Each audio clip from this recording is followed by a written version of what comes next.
Yeah, you're seeing all of it. So you've got the National Guard down at the ICE headquarters and some of the federal buildings. Apparently, the Marines are in stage somewhere. We haven't actually seen them.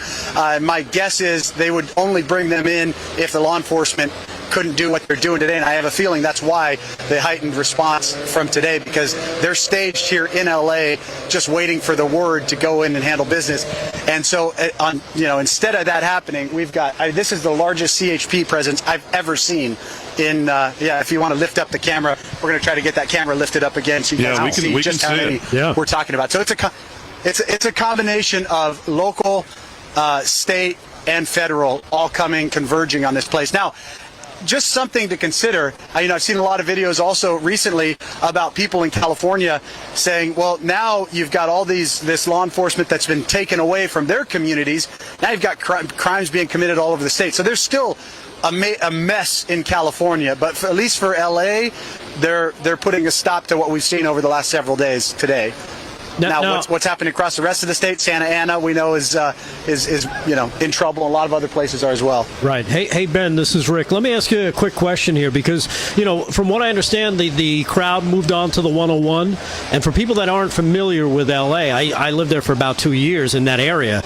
The 101 is a main artery through the entire area, from the valley in through the city.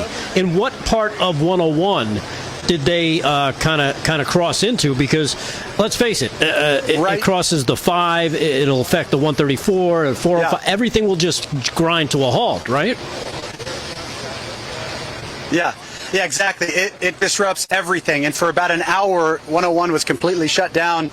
It was right between the 10 and the 110. We're right downtown. So basically, that federal building, that ICE building, it butts up against the 101. And so they shut that entire corridor down, which again, like you said, affects the 110, the 10, and basically every freeway around here, because they all are arteries into each other. And this is one of those things too. I was interviewing this morning. I don't know if you guys had a chance to see any of this stuff. I was interviewing people on the streets.